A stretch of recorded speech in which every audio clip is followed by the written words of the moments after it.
गर्मी की छुट्टियां आ चुकी थीं। स्कूल का आखिरी दिन था और पिंकू खुशी से फूला नहीं समा रहा था। इस बार वह पहली बार अकेले ट्रेन से अपने नाना नानी के घर जयपुर जाने वाला था। मैं अकेले जाऊंगा? पिंकू ने आश्चर्य से पूछा। हाँ बेटा, मम्मी ने हंसते हुए कहा। अब तुम बड़े हो गए हो, हम तुम्हारी सीट आरक्षित करवा देंगे, स्टेशन पर चढ़ा देंगे और जयपुर स्टेशन पर नानी तुम्हें लेने आएंगी। पिंकू ने खुशी खुशी अपनी छोटी सी पीली डायरी में तारीख लिख ली। 15 मई, मेरी पहली ट्रेन यात्रा। तैयारी की धूम अगले दिन से ही तैयारियां शुरू हो गईं। मम्मी ने उसके लिए नए कपड़े पैक किए, पापा ने टिकट बुक कर दिया। खाने के लिए आलू के पराठे, अचार और मिठाई भी तैयार कर दी गई। सुनो पिंकू, पापा ने समझाते हुए कहा, यात्रा के दौरान किसी अनजान से ज्यादा बात मत करना और अपना बैग हमेशा अपने पास रखना। ठीक है पापा, पिंकू ने गर्व से सिर हिलाया। स्टेशन का माहौल 15 मई को सुबह सुबह पिंकू पापा के साथ नई दिल्ली रेलवे स्टेशन पहुंचा। स्टेशन पर चहल पहल थी। अनाउंसर की आवाज गूंज रही थी, जयपुर एक्सप्रेस प्लेटफॉर्म नंबर 6 पर आ रही है। ट्रेन आई और पिंकू अपनी रिजर्व सीट पर बैठ गया। उसकी सीट खिड़की के पास थी, ठीक वैसी जैसी वह चाहता था। पापा ने उसे शुभकामनाएं दी और ट्रेन चल पड़ी। सफर के साथ ही डिब्बे में पिंकू के साथ कुछ यात्री और थे। एक बुजुर्ग अंकल, एक कॉलेज की दीदी और एक सैनिक। बुजुर्ग अंकल बहुत अच्छे थे। उन्होंने पिंकू को बताया कि जयपुर को गुलाबी शहर क्यों कहते हैं। पिंकू ने अपनी डायरी में तुरंत नोट किया। कॉलेज वाली दीदी का नाम अनुष्का था। वह पिंकू के साथ पहेलियां बुझाती रही। सैनिक अंकल ने उसे कुछ साहसी किस्से सुनाए।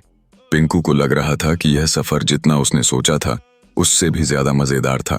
नजारे और खाने का मजा। ट्रेन दिल्ली से निकलकर हरियाणा की ओर बढ़ रही थी। बाहर खेतों का सुंदर नजारा था। पिंकू खिड़की से बाहर झांकता रहा और बीच बीच में कैमरे से फोटो खींचता। दोपहर में सबने मिलकर खाना खाया।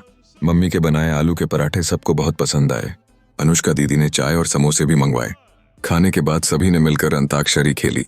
गानों की धुनों में सफर का समय कैसे बीत गया पता ही नहीं चला। एक छोटा सा रोमांच रात करीब 8 बजे ट्रेन एक छोटे स्टेशन पर रुकी।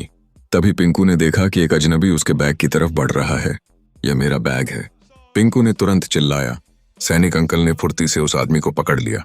जांच के बाद टीटी ने उसे अगली स्टेशन पर उतार दिया। सभी ने पिंकू की सतर्कता की सराहना की। पिंकू को पहली बार एहसास हुआ कि यात्रा में सावधानी कितनी जरूरी होती है। मंजिल की ओर जैसे जैसे जयपुर नजदीक आता गया, पिंकू की खुशी बढ़ती गई। उसने खिड़की से हवा महल की झलक देखी, ऊंट गाड़ी देखी और पहली बार राजस्थान की मिट्टी की खुशबू महसूस की। अंत में ट्रेन जयपुर स्टेशन पर रुकी। प्लेटफॉर्म गुलाबी रंग में नहाया हुआ था। नानी उसे लेने आई थी। नानी, पिंकू ने दौड़कर उन्हें गले लगा लिया। अरे मेरा राजा बेटा, नानी ने उसे प्यार से चूमा। जयपुर में मस्ती नानी का घर सुंदर था। बड़ा सा आंगन, आम का पेड़ और मिट्टी की सौंधी खुशबू। पिंकू ने पूरे जयपुर की सैर की। हवा महल, जंतर मंतर, आमेर का किला और बाजार। नानी ने उसे तरह तरह के पकवान खिलाए, दाल बाटी, घेवर, केसरिया दूध। हर शाम वह अपनी डायरी में दिन भर का अनुभव लिखता। पिंकू ने तय कर लिया था कि अब हर साल गर्मियों में नानी के पास जरूर आएगा। सफर का सबक कुछ हफ्तों बाद जब पिंकू दिल्ली वापस लौटा तो वह पहले से कहीं ज्यादा समझदार और आत्मविश्वासी बन चुका था। स्कूल खुलने पर जब टीचर ने पूछा, गर्मी की छुट्टियां कैसे बिताईं, तो पिंकू ने मुस्कुराते हुए कहा, मैंने अकेले ट्रेन में सफर किया, नए दोस्त बनाए, अपनी जिम्मेदारी खुद उठाई और जीवन के छोटे छोटे अनुभवों से बड़े सबक सीखे। और फिर उसने अपनी डायरी का एक पन्ना सबको सुनाया। यात्रा हमें न सिर्फ मंजिल तक पहुंचाती है बल्कि जीवन को देखने का नया नजरिया भी देती है।